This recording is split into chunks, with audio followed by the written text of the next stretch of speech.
this new Saturn-Pluto cycle, it's about integrity and inner authority and being the voice for what needs to anchor into the new and the corrupt that needs to stay in the past. Apocalyptic times. I've just been reading the comments. You betcha. Oh, yeah. Shit blowing up. It's going to be an interesting year. What we're going through is a deep, cathartic evolution of change. Being the new moon in Aquarius, it feels like we're in this new creation space. We can work with these energies. That's the thing. That's why we do astrology. Over the next few months, particularly around this Saturn-Pluto conjunction, people are feeling this deep need to transition into something better. Anyone who's at the pinnacle of society in a leadership position has fingers pointing at them from every direction.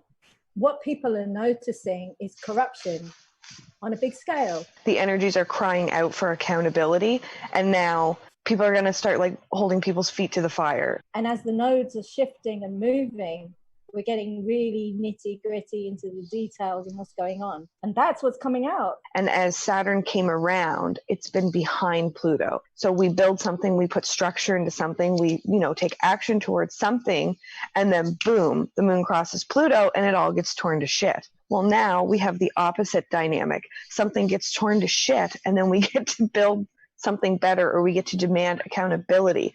It's kind of like a wide rippling effect. People are looking directly at the top going, no. Jupiter is the greater benefic, and that is the benefit of Jupiter in Capricorn this year. Even though it's not the most comfortable place for Jupiter, we don't get like the instant gratification from him like we do in some signs. He still has that expanding influence. So as he travels through Capricorn, it's going to be like, seriously, you don't see that this is corrupt or this is out of integrity or this person is like, it's going to expand on it and make it bigger. And it's going to be really like clear cut. This order out of chaos is now like a responsibility that everybody has to psychologically keep up with. So, yeah, the energies don't allow you to just sit back anymore. It's all about being authentic and acting with integrity. The good vibrations of Capricorn. We all started a cycle that probably didn't feel so good. That was a really heavy eclipse. The moon was conjunct the south node with Mars retrograde. That makes you feel like you're stuck, you can't move forward.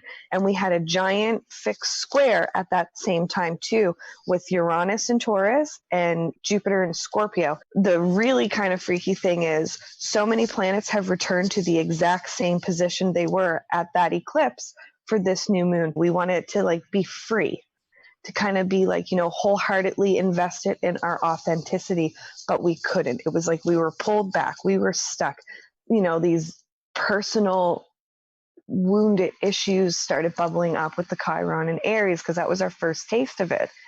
And it's now all starting to come full circle that it can be resolved and cleared away, that we can move forward. We can embrace authenticity. That's a really good signal for like how we're going to step into 2020. We want it to move forward wholeheartedly into that, positive, authentic self, but we couldn't. And that can be heart-wrenching. That 20 degree of the Cancer Capricorn axis has been so activated over the last couple of years. It's like we've been stuck in that same kind of like goop. And as the divine feminine moves into Capricorn, we see her taking stock of all the injustice done. Would create storms and stop producing food. We've been living in this world since, the 1200s that's been very distorted and corrupt because of patriarchal systems, and it's time to come into balance. Before we move into the age of Aquarius, we've got to unify the traditional ruler of Aquarius, which is Saturn, who's very patriarchal, with the modern ruler of Aquarius, which is Uranus. We don't just have this patriarchal system. Aquarius, the water bearer, is pouring water between two vessels.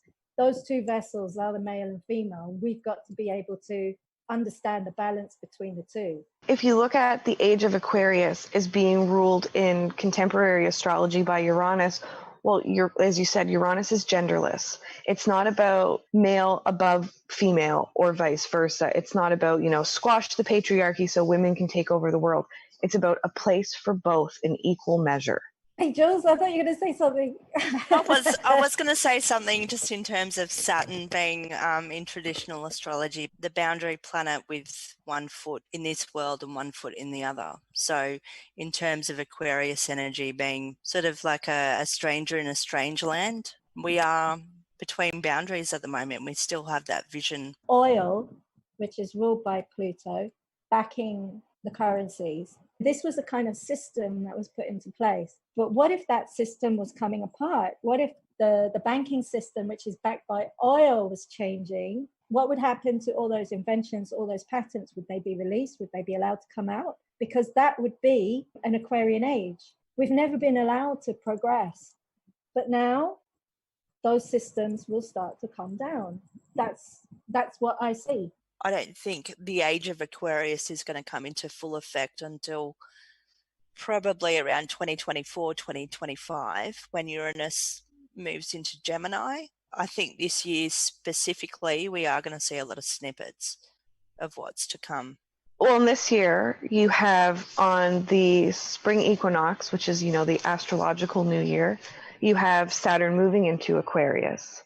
So you have a new year and Saturn moving into the sign of the new age. Then you're going to see it retrograde back out. Saturn will retrograde back into Capricorn 4 days before we have the Capricorn eclipse in the summer. So then we're going to have, a little taste of the Saturn Capricorn thing again until we go direct and we move forward. And then on the solstice, that's when we have Saturn and Jupiter. It's happening on a pretty pivotal gateway. By the next eclipses, the North Node is going to conjunct Betelgeuse. You see, our galactic center in Sagittarius is directly opposite. Because we're seeing the reports, May, June, Sagittarius A. All kinds of reports. Sagittarius A is doing weird shit. Sagittarius A, Betelgeuse. Both doing weird-ass fucking shit.